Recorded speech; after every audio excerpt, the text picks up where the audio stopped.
Good evening, and thank you very much for coming. It will get a bit irreverent later. I'm going to give you 10 rather boring minutes for those of you who might be upset about the lack of information you might get later. So that's a warning. That's coming first. Cycling capital. I haven't actually checked Oxford ever was the cycling capital, in case it wasn't. I like to think of it as the cycling capital because I grew up here, and in the 1970s there were bikes everywhere. It wasn't just bikes in the middle that you see now. There were bikes all the way around the edge on the ring road. Most of the workers in the car plant were getting to the car plant on bike because they didn't have a car. So one day I'll have to look at the 71 census and see whether we did beat Cambridge back then. But we may have done. And of course we have this history of bikes before the car. Bikes are older than cars, and you're a civic society. If you're making an argument for why the city needs space for more bikes, you are making an argument about keeping the historic look of a city. This was never a city designed to fit cars within it, and there is no easy way of fitting cars and buses into medieval cities. Whereas bikes, it's contested, I learnt when I was looking this all up, but next year may well be the 200th anniversary of the one with two wheels that you kind of balance on. Now here's the boring part. It is new. Beth and Thomas and I have an atlas of Britain coming out in April, and we've tried to map change in everything that you can map, and one of these things is cycling. This is the most boring slide. This is the kind of thing that my job involves. It involves reading obscure memos for the Office of National Statistics which say, whoops, we made a mistake, we got the data wrong, here's the re-release of the data. And so we've had these actual correct numbers about how people travel, in this case to work, only since 2014, and most people didn't know about it till 2015 when we tried to compare the rates, and it made no sense. I won't bore you rigid, but we do actually do some real work apart from just waving our hands around. Anyway, having taken that into account, and it's all to do with really annoying home workers and those of you who might, they're not annoying, they're nice, but of course sometimes they cycle to somewhere else while they're home workers. Or some of you may take a car and drive to the edge of Oxford and then take a bike and cycle in, and then when somebody asks how do you go to work, you tick, I'm a cyclist, whereas in fact you've driven most of the journey in a car. You've got to learn this map very quickly. There's a challenge. This is a stretched map where every area is drawn in proportional to the people, so anything we show on this map, we're actually not hiding people. Most people live in cities in the south, they live in London or in Birmingham or in Oxford in the middle.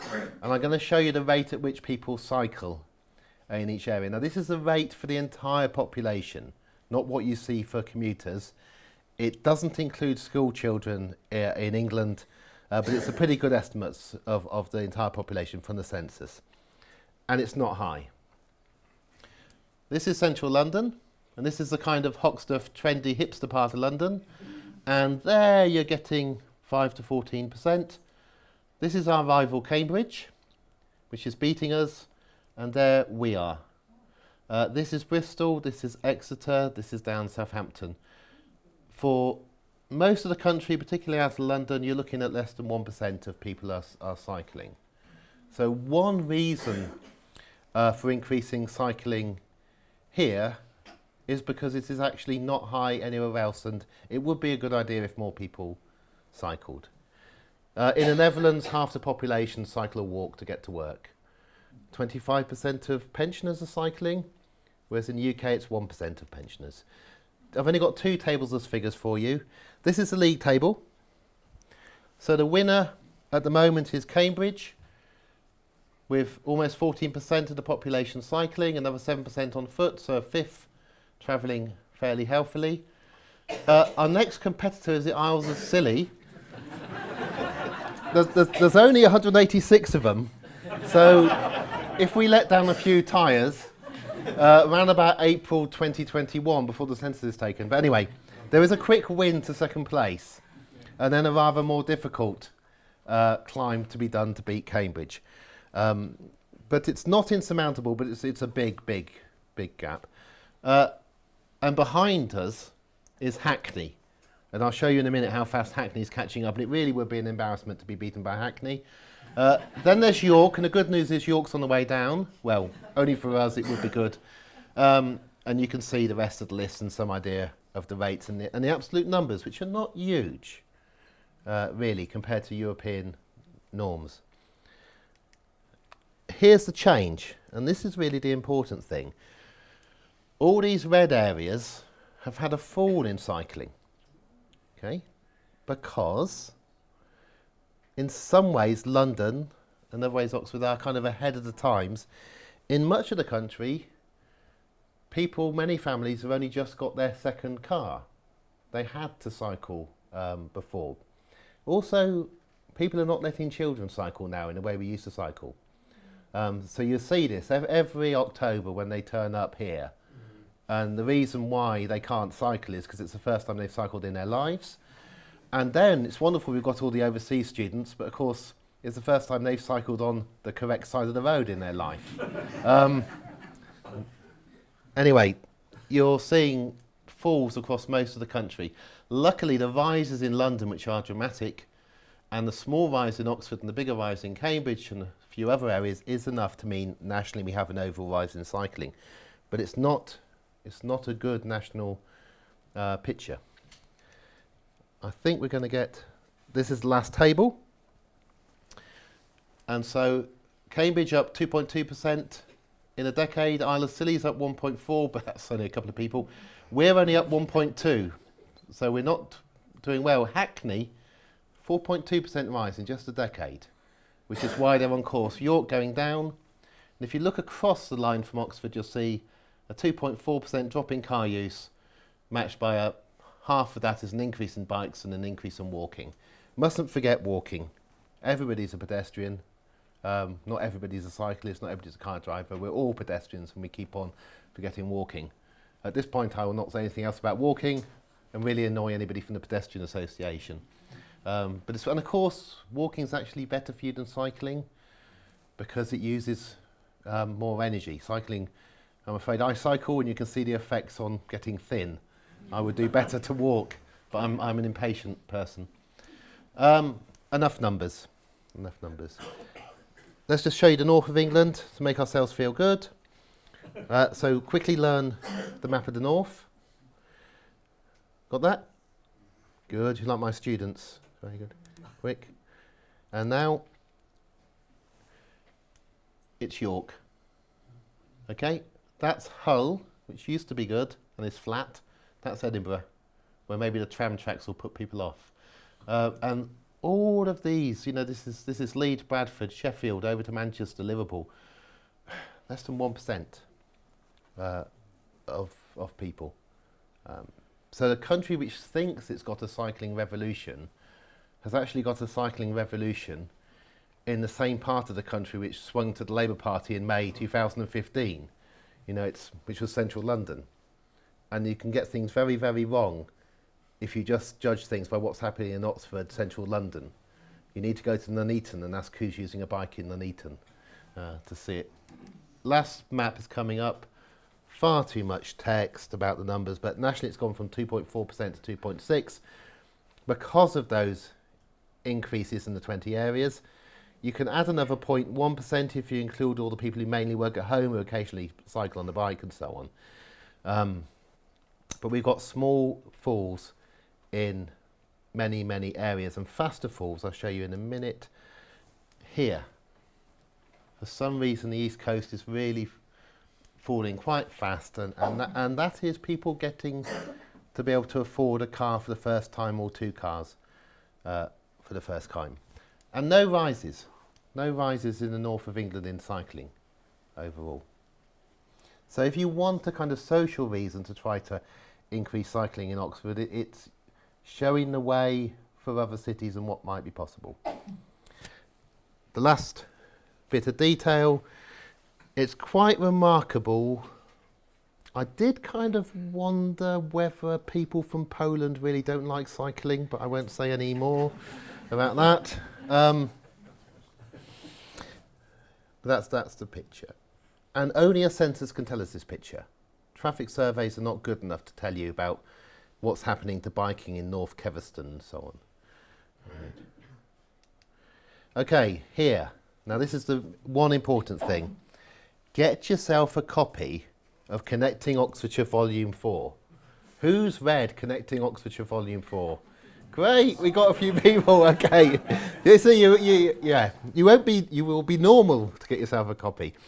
Okay, the Local Transport Plan 2015 to 2031, the Cycle Strategy, and there's quite a lot on cycling at the front, and the Bus and Rapid Transport Strategy. And it starts off, it's got some lovely words. I do apologise to people who are involved if they are in this. It is nice, but I'm going to take a bit of the mickey of parts of it. These are wonderful words. Visionary cities such as Copenhagen and Amsterdam have led the way by showing that cycling is the solution to many of the 21st century travel problems.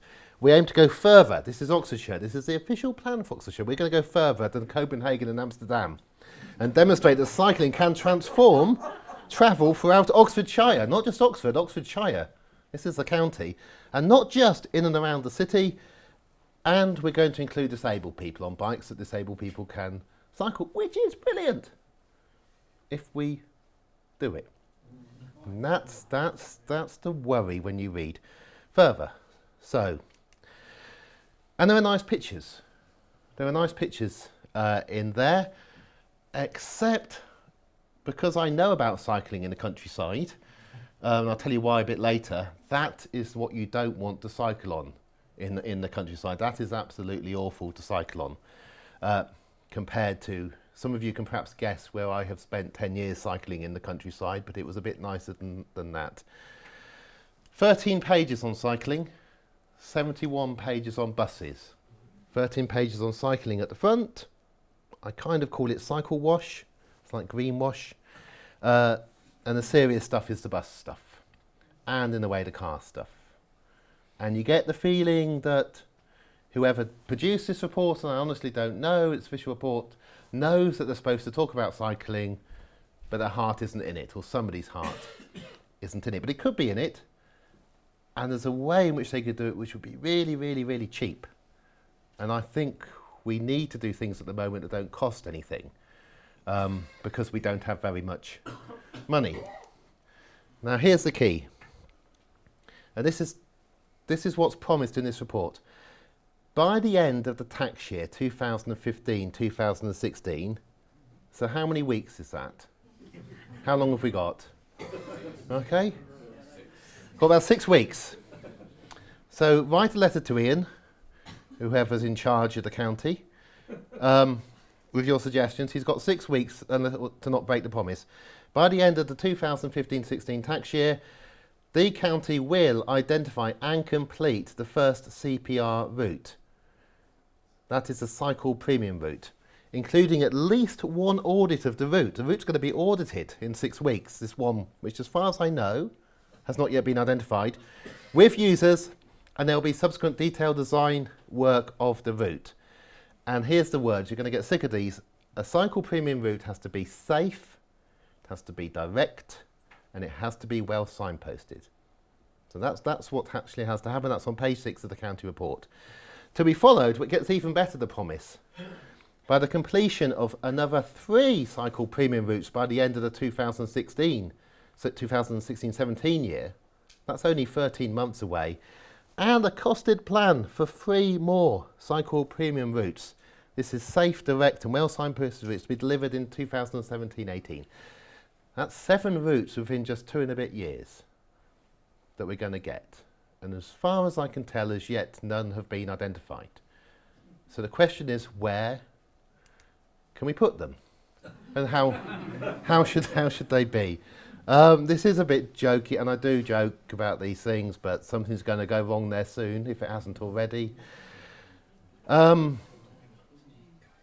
mean, of course you make mistakes planning, but I frequently am in that kill box there, thinking, somebody gave somebody a degree in planning who designed that. And I think it's fair enough for me to think that because I'm sitting on a bike in the middle of that box. At least when there's 4 of you, it's fine. It's when there's just 1 of you. If you don't know, this is a direct route from the train station into town. We're not as bad as Cambridge. Theirs is absolutely awful. If you've ever cycled from Cambridge train station into the town and watched yourself being squeezed by a bus, it's bad, but it's not good. Okay, we've got to design these routes, and we know there's a problem because we don't currently have safe, direct, well signposted routes. We have parts which are good, and the city is much, much better than it was when I was a child. Apparently I made Ian Hudspeth very happy when I spoke here last because I was talking about how better it was to have cycle routes drawn onto pavements and all the rest. But now we have this plan, so we can be much better again. This map is by Richard Mann, I should say. It's a lovely map. The blue is the actual kind of safe cycle route to take if you value your life to get through various parts of Oxford, and you can get hold of that. So it's the map I'm going to use as the background to say where I'd suggest you put these things. And remember, we've got to come up with 7 of them. I wouldn't suggest putting them on the existing routes because they already exist. They're not that direct, and it would be quite hard to make some of them straighter and bigger and so on. I think they're great. They're in the bag. My favourite, of course, is the little one from Marston, which you currently can't take because it's flooded. Don't anybody cycle back that way tonight. You won't make it. But they're in the bag. They could be improved, but they already exist in the city. So where would you put your first premium cycle route? On the B4044. Go on, you've got to tell me. See, I grew up as a cyclist, so I don't know the road numbers. Where is the B4? Botley. Botley out to Aynsham. You may beat me. We should have done this by. I'm going to show you mine, and then we could crowdsource it and do better. Here's mine. Well, this is because for 5 years I cycled on this twice a day, so I think it's fair enough. My premium cycle route is there. Okay. Now, what's the reason for the arrow? The reason for the arrow is this is direct. There are a lot of people trying to get from here to here. If any of you have cycled down Headington Hill recently, you'll realise you have to cycle into the road because of all the rubbish that's on the cycle lane. And of course you'll know that as soon as you get 2 of those buses crossing, you're in trouble on this road. So I would make this a cycle premium route, but you need some more space. Now there are a couple of ways of getting more space. One way is to demolish some of the houses and, Headington High School for girls on the edge, which could be fun. The other way is to turn the traffic into a single lane of traffic. Single lane of traffic can only go one way. I'm not a transport planner. I'm probably going to annoy anybody who is. But a single lane of traffic can only go one way, and it's called London Road, so why doesn't it go to London? Right, I promised you irreverent. It has to start off somewhere, so you go that way. Which means that if you're trying to get back in another way, you've got to find another route. Everywhere has to be accessible by car, and lorry, and van, because everywhere needs things delivered to it. But it doesn't have to be accessible at any great speed. In fact, the slightly more complicated and difficult it is to get there, the more people will choose not to use those routes and to cycle or walk or do something else. Now imagine if you had only one set of traffic all going in that direction, all going at 20 miles an hour, because that's all they could do because they can't overtake each other, with those buses heading out to London. You've suddenly got an enormous amount of space either side of that lane of traffic in which you can have people cycling 2 or 3 abreast, overtaking each other and feeling safe. Now I'm going to leave it. I know the big argument amongst people who are interested in this is whether you have a little ridge like they have in Copenhagen and separate the bikes from the traffic or not. And I'm very happy to completely admit that I have absolutely no idea what is good there. All I know is that if you don't create space, you can't have your route. And this is, as far as I can see, the cheapest possible way to do it. Because all you need is some white paint and some signs. The signs are the most expensive thing. Do not underestimate the cost of road signs. When people try and get 20-mile-an-hour zones in, it's the cost of the signs. But it's some paint, it's changing the traffic regulations, and it's some signs. And it means that when the buses come back from London, they've got to come in another way. Now, it's only 6 weeks. I'm not expecting you all to support this, and you can't do it on your own. But we've got another 6 to come up with. So here's my second one. Okay, it's the Iffley Road. Actually, yeah, it is the Iffley Road. It is the Iffley Road. Coming in that way. Downhill, so the buses can come in that way and go out that way. And again, you've got all this space either side of the traffic in which people can have cycle lanes and you can feel safe for cycling. Now, this is difficult to take. The minute you see this kind of thing being suggested, you think, oh Lord, it's suddenly going to take me an hour to do that journey that I normally do in 45 minutes or whatever. It actually takes you in the bad traffic. It's as mad somebody doing this as it would have been somebody in 1968 standing up and saying, why don't we sort out this little road here by having no buses and no cars on it whatsoever? And if you imagine in 1968 or even 1978 saying, let's have no buses or no cars on Cornmarket, people say, oh, that's impossible. They say, okay, we can get rid of the cars eventually, but you've got to have the buses.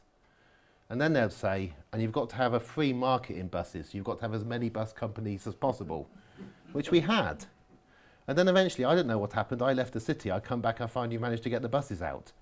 I don't know who did it. I'd like to congratulate them. But somebody did it. And it's the same with bringing in one way on major arterial routes. It'll seem mad, but then for one generation, it'll be what actually happens. You can guess the next one.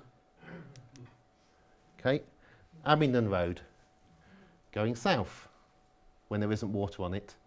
I'm just slightly worried about the river at the moment, going up. And this does involve quite a detour for people. Here's the next one. This is the end of financial year 2017 now, by the way, if the county are going to keep their plan. They may come up with something else. Remember, they've promised 7 of these things. So if you live here, as my little brother does, and you want to get here, and for some reason you want to get here in your car, because you've got to pick up something quite heavy, you have to go down here, round here, in here, round there. Right? Sounds appalling, reducing your freedom. On the other hand, if you live here, like my little brother does, and he wants to teach his 5-year-old to cycle, wants to cycle in with his 5-year-old into here, he can do that now, without cycling on the pavement and worrying about people talking about him cycling on the pavement and all the rest of it. There is a limited amount of space in Oxford. And currently we give an amount of it over to cars and to car parking, which I don't think we should do. The next 2 are easy. Somebody's going to guess them. Yeah. Why hasn't that happened already? I don't know why it hasn't happened already. It's almost too easy, isn't it? So they're easy. And now number 7, and you must be able to, can you guess number 7 from what I'm doing? No, I've left that. That might be selfishness because I live near there and I can't face the idea of anybody able to go one way on it. Yeah, here we go. Now, slightly different. Neither that way or that way, but actually just cut off at a couple of places so you can still get into it because things have to be delivered, the shops need stuff and so on. But the idea of going all the way into town, all the way out of town on the Cowley Road just has to go. And the reason I say it just has to go is because I cycle on it quite often. And it is just deadly. It's awful. And the only way, one way or the other, doesn't work. Also, when you've got 7 of these and you need an odd number for the loops to work, you have a couple of places where bikes can go but cars can't anymore. And it just isn't worth your while travelling in or using that. And then there's a question about the buses, and that's a bit trickier, and whether you make poor people here who are already having to wait for ages because the bus is now so slow, go a loop that way and come back from the bus that way and round. If all this just seems fanciful to you, let me show you somewhere that's already done it. And this is not Freiburg, and this is not Amsterdam, and this is not Copenhagen, okay? The place that's already done it is Sheffield.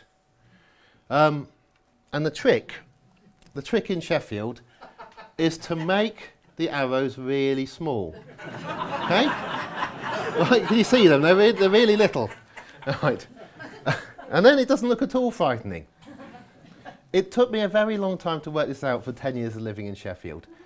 No matter how I drove into Sheffield in my car, I always ended up having to drive out the same way, into the same area. So I might drive down here, and I ended up coming out here. I couldn't get across the city.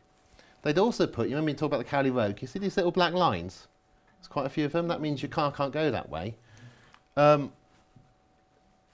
In Sheffield, you only drive into Sheffield if you need to be in Sheffield, not to go through it, to collect something heavy that you can't carry. I don't know what visionary thought of doing this.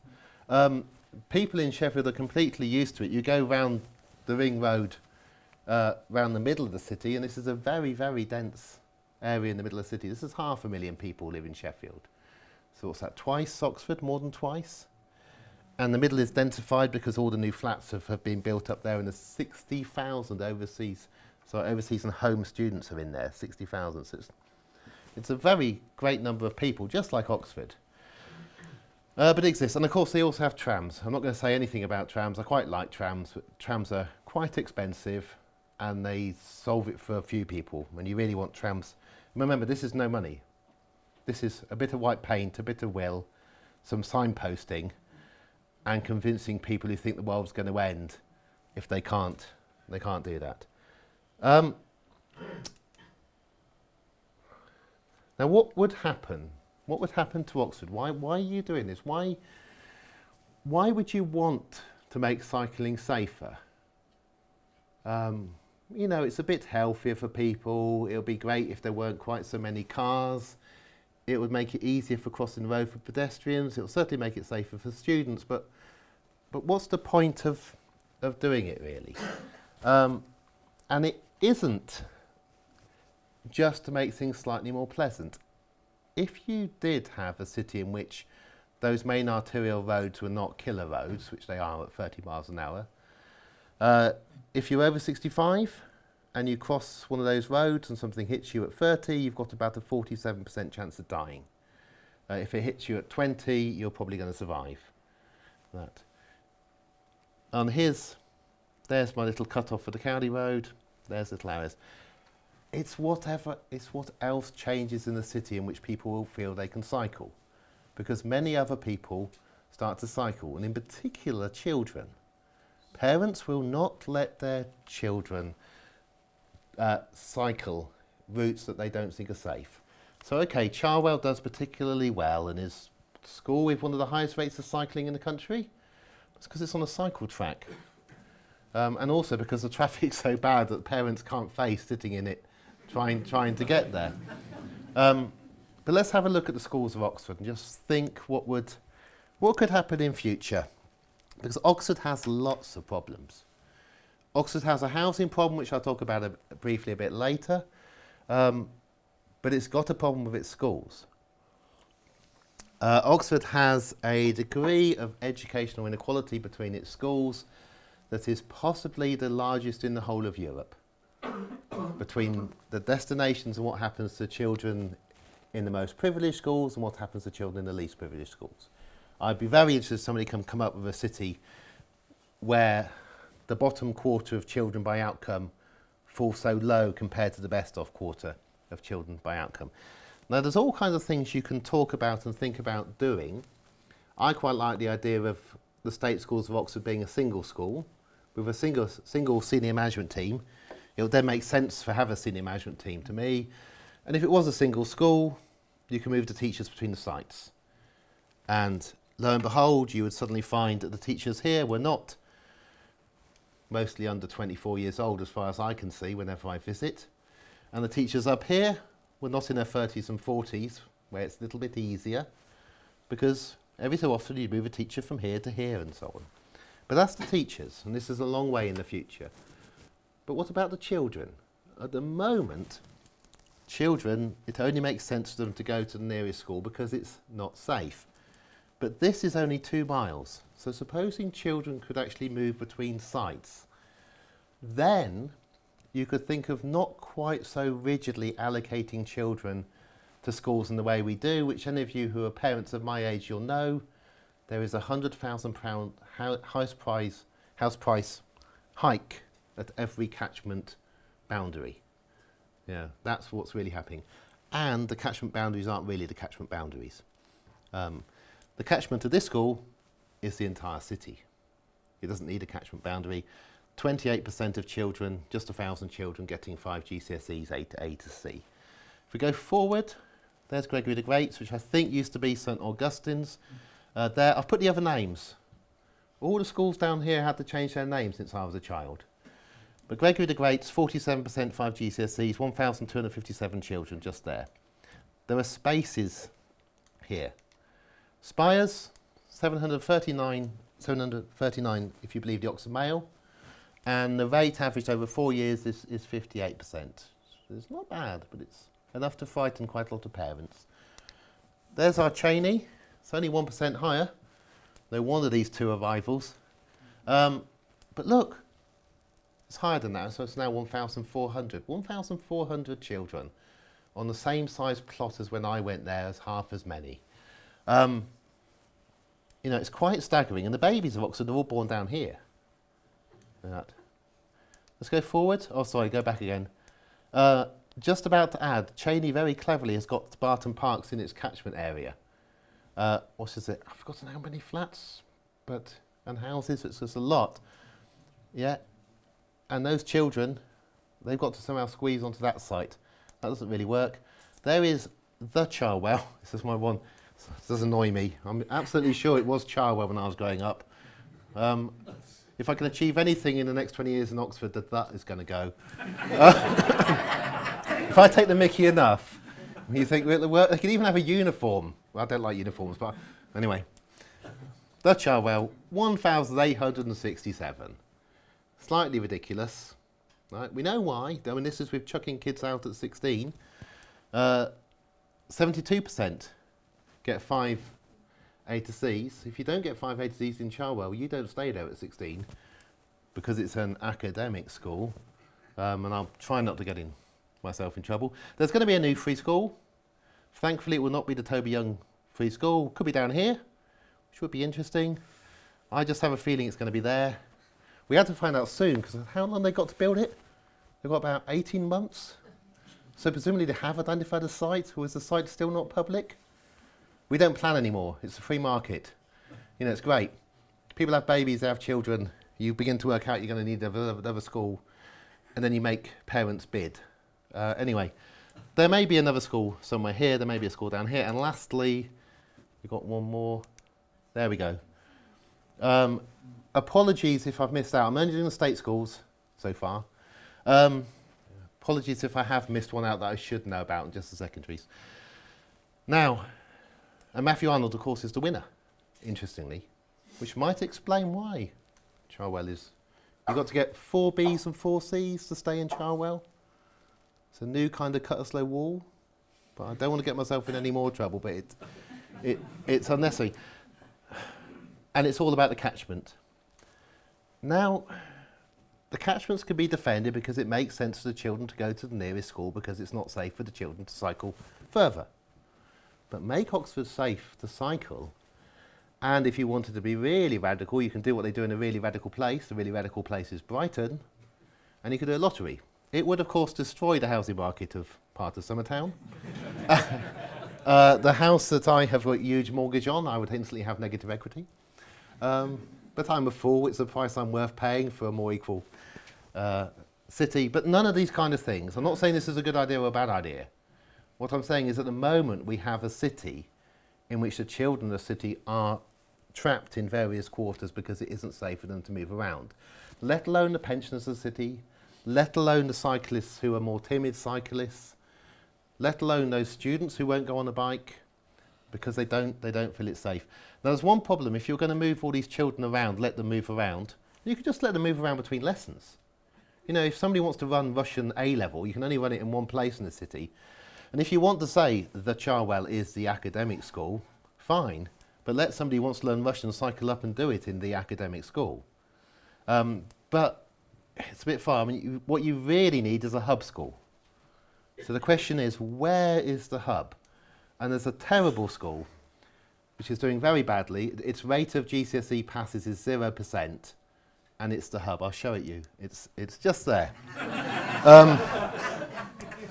Presumably they're doing something else. I can't believe, unless they've really fooled the parents.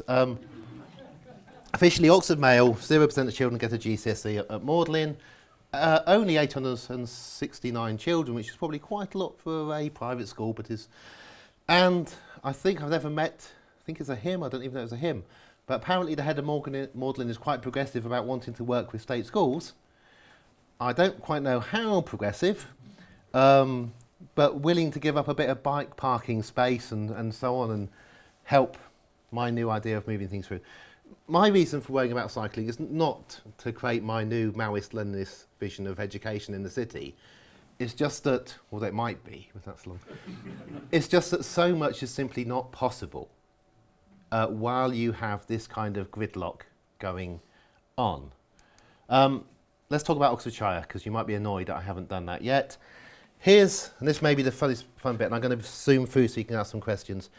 As far as I can, well, this is a quote. There's going to be a major new north-south highway corridor linking Didcot and eastern sides of Science Vale with East Oxford.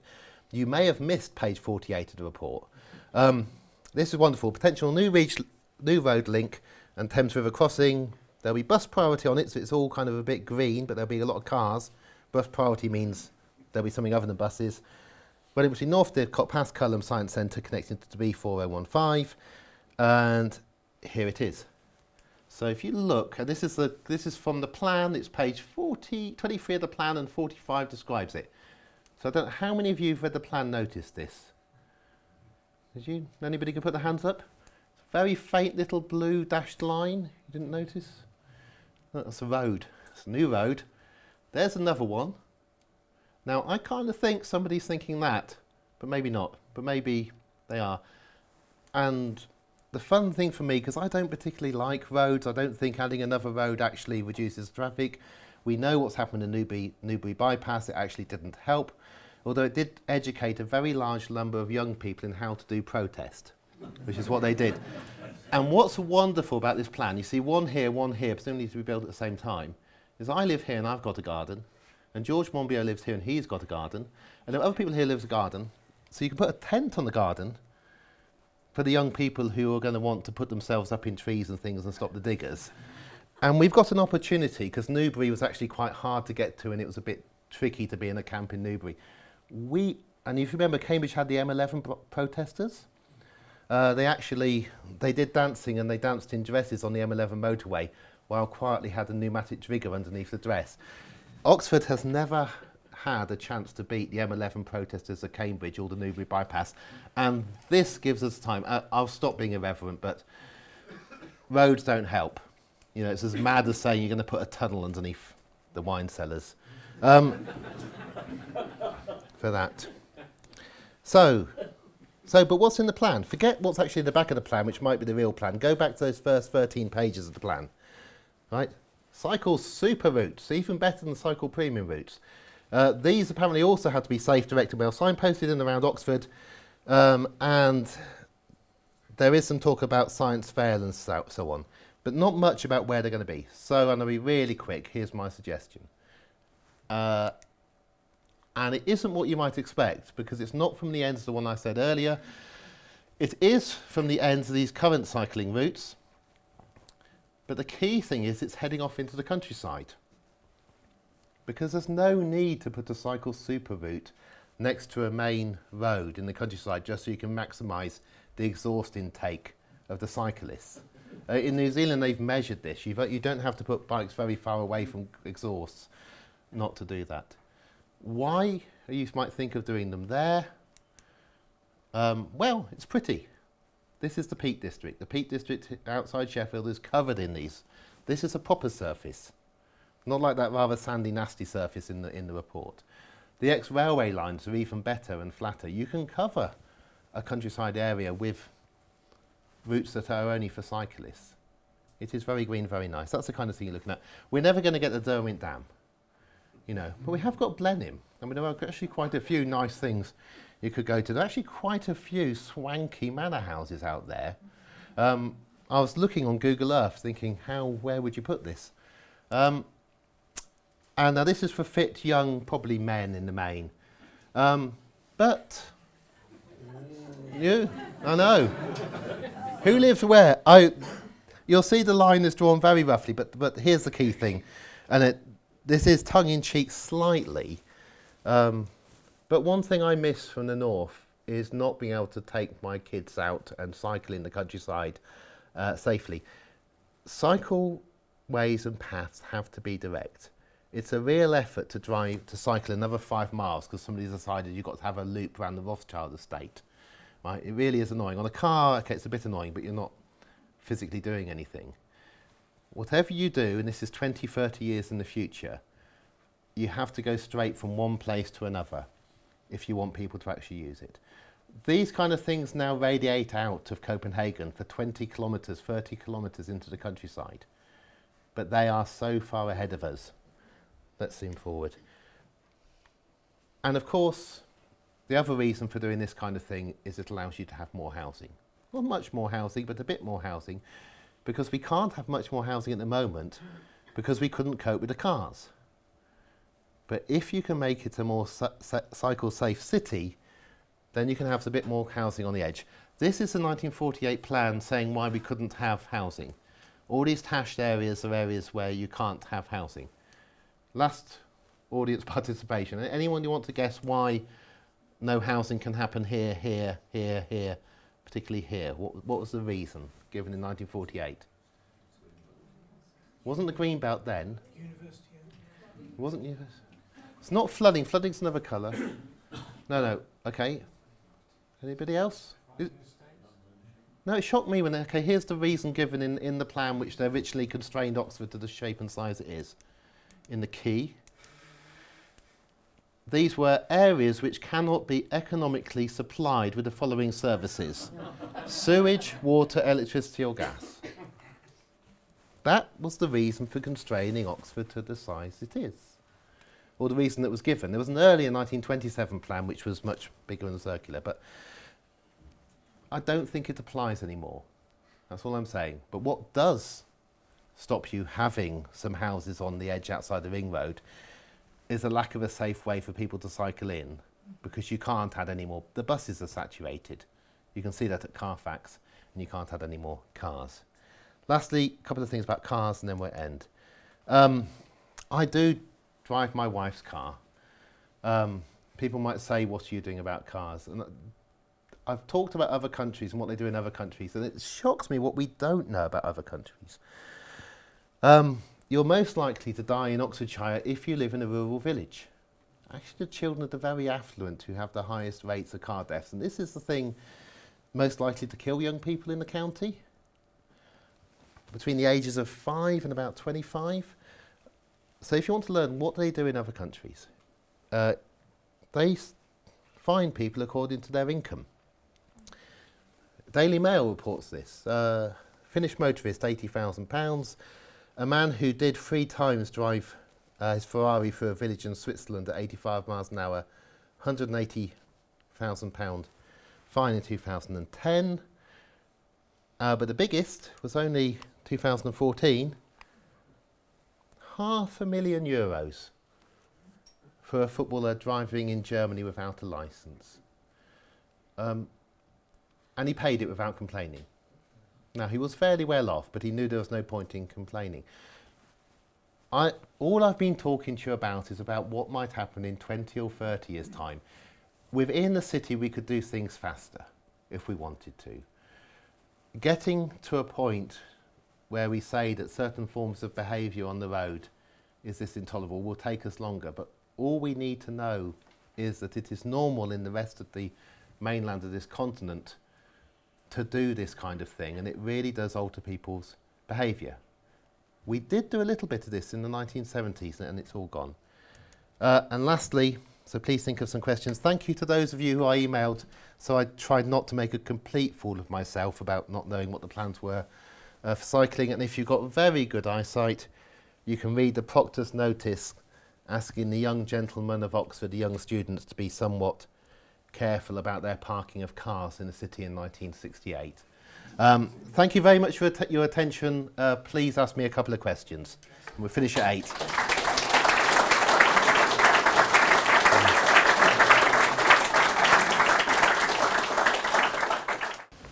A hand over there.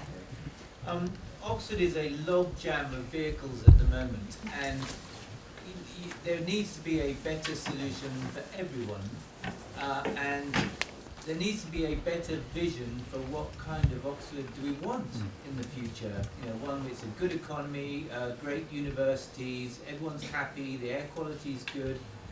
So why is it that we lack sort of leadership to move us forwards to a better society, a better economy, and a better place where we can get about the city through cycling and walking?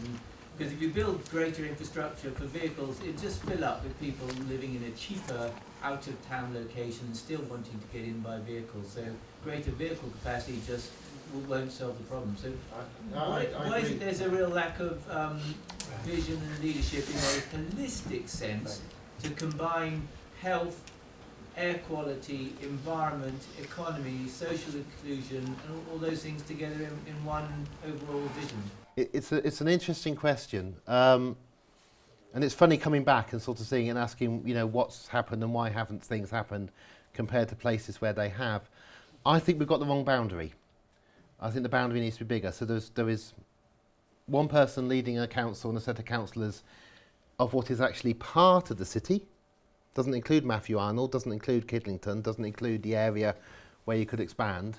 And then there's another person leading a county who has to worry about voters in Henley and Banbury and so on, who doesn't have to concern themselves that much with the centre of the county. And it's the boundary that is wrong. These boundaries were drawn in 1974. And you could imagine a particular charismatic individual comes along. My money's on the deputy leader of the council because I quite like Ed, but you never know. But I think the circumstances are so difficult that no matter who you had, the constraints are so high, and there are also people who want nothing to change. You know, there are preservation societies, there are vested interests. You can ask the question, so I'm not going to try and get myself in trouble here, but I spent 3 years living in Leeds before I went to Sheffield. And the answer to the question about why doesn't Leeds have any trams was the bus companies. And what the bus companies did to make sure that Leeds didn't get a tram, because that would be disastrous. I've got no idea what happens down here, but there are also other vested interests at play going on. And the other thing about the city or changing it is the city is held deep in the hearts of people who came here at 18, had their formative years for 3 years, and look back and say it was wonderful, even if it wasn't. And it's their childhood. And the difficulty Oxford has, and like any other place, is that they are the High Court judges and the top politicians and the top journalists and the BBC Mandarins. You can do what the hell you like to Glasgow or Newcastle. Central government isn't going to stop you. But you try and play around with Oxford, and it's much harder. But that's why I just think, you know, some white lines and increasing the traditional bicycle, you know, politically ought to be easier than other things. And it's a start in a time with no money. And I agree you want much more vision than that, but it gets your air pollution down. It makes it possible to think about, well, building apartments on the edge of the city, retirement apartments with views of the city for people to move to who are currently in family housing in the middle, who want to stay in Oxford.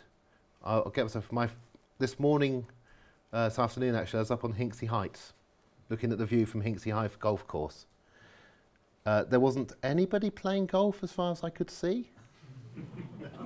There was nobody but me and a couple of blokes I was with looking at that view. Nobody's seeing the view. Who likes views the most? Or who's forced to look at views? It's somebody who has to spend a lot of time sitting in the front room of their living room. Why don't we have apartments so that people can see that view of Oxford?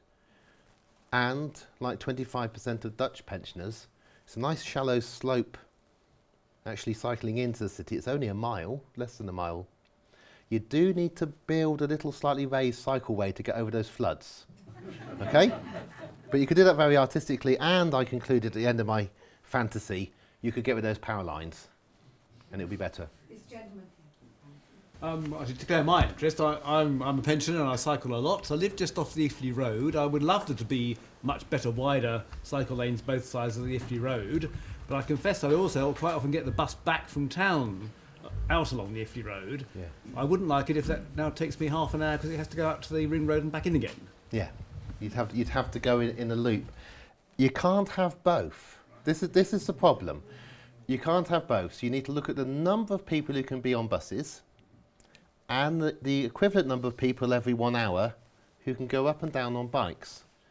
And it's just working out the overall cost benefit. You know, will you be able to make it more accessible to more people, including people who are disabled but can ride a bike that's fitted for disabled people? Does that make up for the fact that on one of your journeys you're going to be going round in a loop and it's going to be another 20 minutes or half an hour? However, get it right. Remember, you're doing these things in loops. If you get this right, the traffic should actually move. Because at the moment, quite often, I suspect you're sitting on your bus journey and your bus is not moving very far at certain times of the day. Another one? The gentleman at the back. Maybe put a different context. You talked about all the schools becoming one school and Oxford needing bigger boundaries. Shouldn't we actually now be looking at a county level rather than a city level? We've got two engines of growth in Oxford, both of which appear to be completely out of control. And they're the two universities. Those and the spin-offs, all the wonderful new high-tech enterprises, are what is really fueling the growth here. Why are we allowing them to, Bicester or Didcot, both have better public transport than Oxford? Yeah. Why don't we look for university campuses in Bicester and Didcot and really say, okay, we value Oxford. Oxford has actually got good geographical reasons in terms of Whiteham Hill, Shotover Hill, Hawes Hill, that it doesn't expand beyond, and a couple of floodplains. Rather than trying to squeeze more growth in, why aren't we looking county-wide? And of course the cycle routes matter, and the high-speed bus routes. But surely actually merely trying to squeeze a bit of housing into Hinksey Heights and having people like me in front of the bulldozers isn't really going to get you very far. No. You've also got the roads.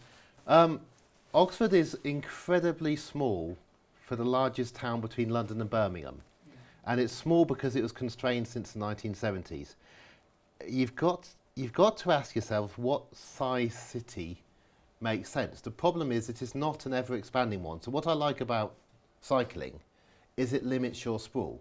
There'll only be that few people who are actually willing to cycle very far. If you base a city on the bike rather than the car, you constrain its size. The original 1927 plan was circular because it was designed for the bike, which was the main mode of transport in 1927. It's not just universities.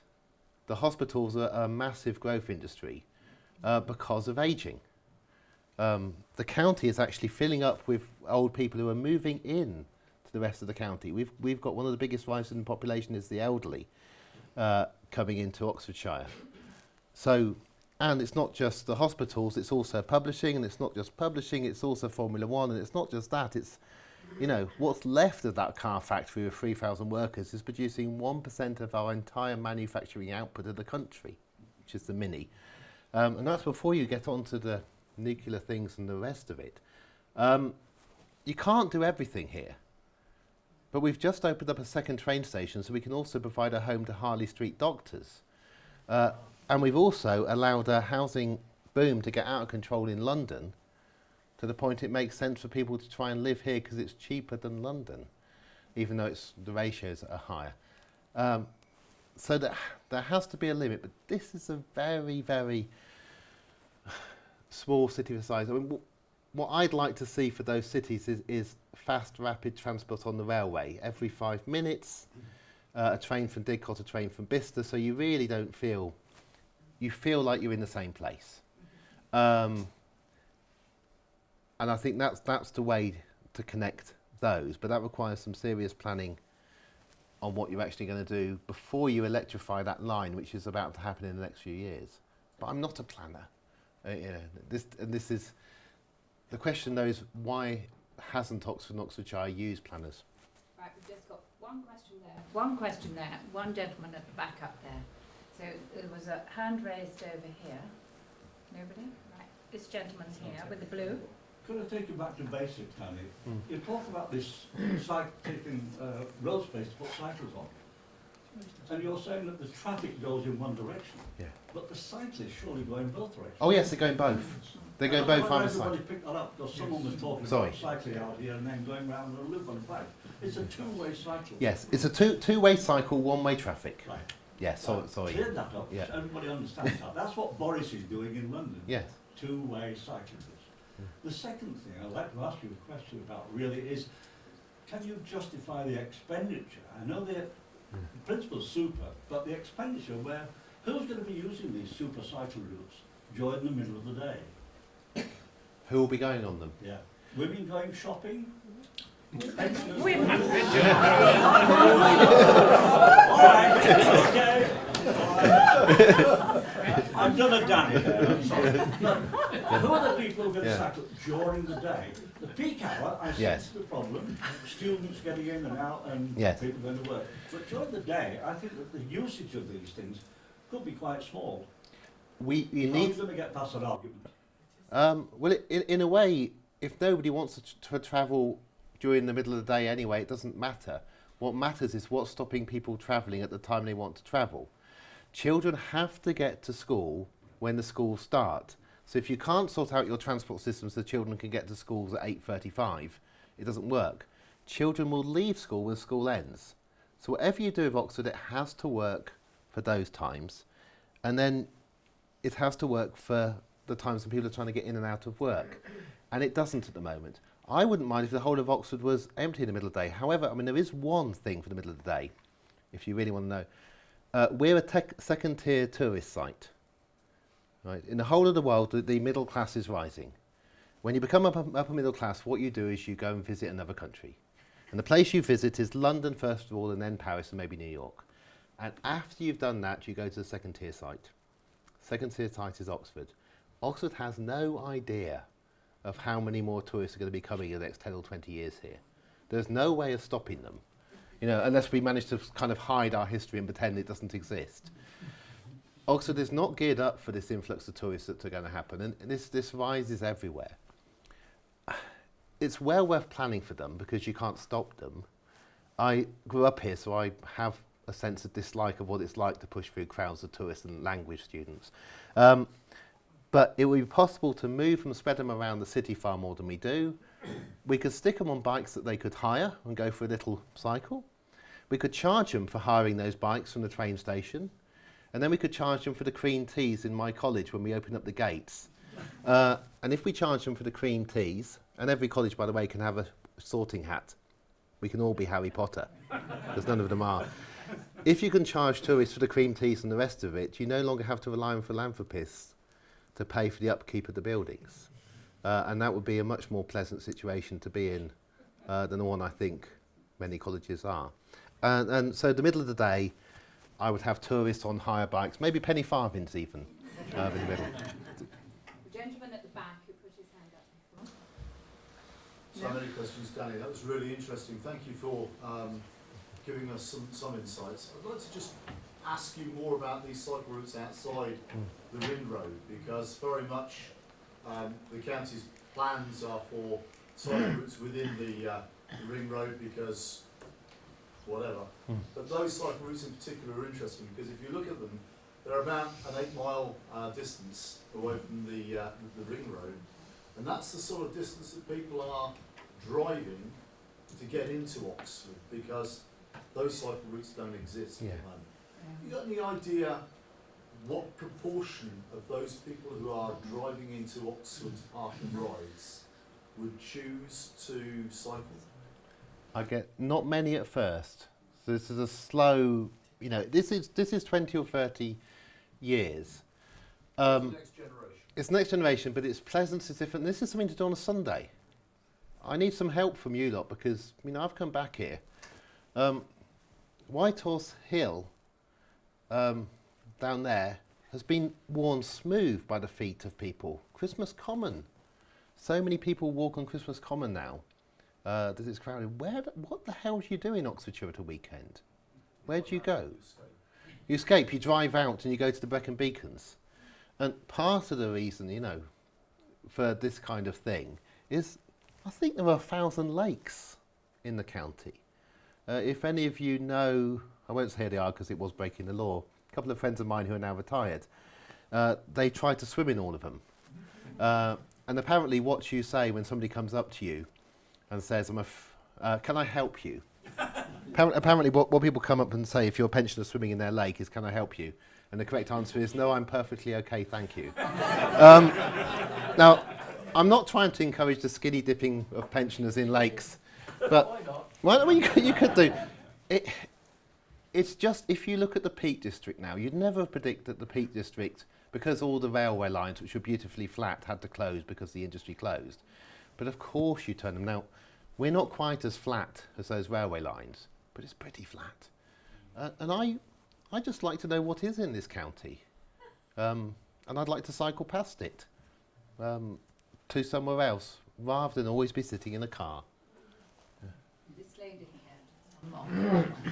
Yeah, so it's just, as regards to the one-way routes out, in and out of Oxford for cars, it seems to me that the Banbury Road and Woodstock Road options would be relatively easy. Why wouldn't you do those first?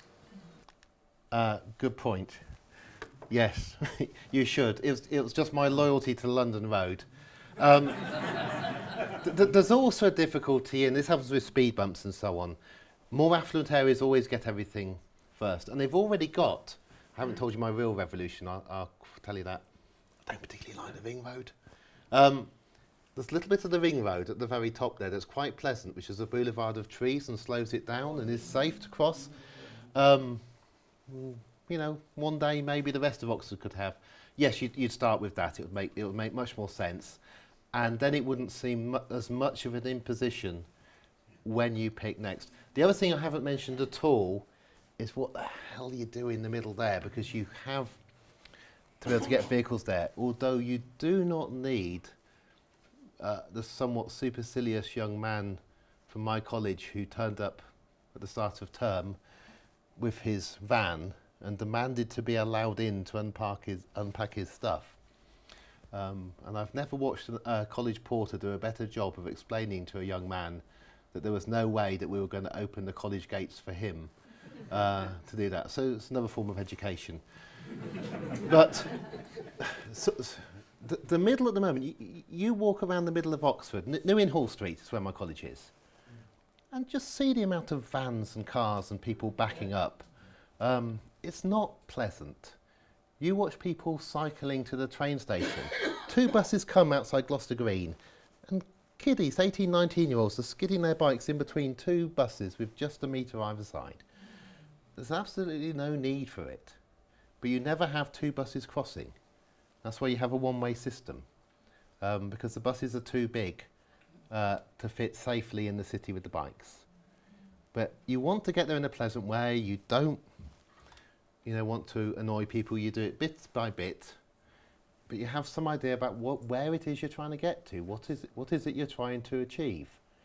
And if you don't have that idea, then you end up piecemeal adding another small housing estate, and not thinking, how is all this going to connect, and what's going to actually happen in the middle of the city as you add bit by bit more and more to the edge. And much more importantly, as the population density increases, as more and more people squeeze into houses, and they're all trying to get onto buses or in. So you might not be building any more houses, but you're getting a lot more people, and in some places an awful lot of people, are actually sleeping in those bedrooms. That's how they can afford to be in this city. And you see them on the streets. Thank you very much for your attention. Thank you.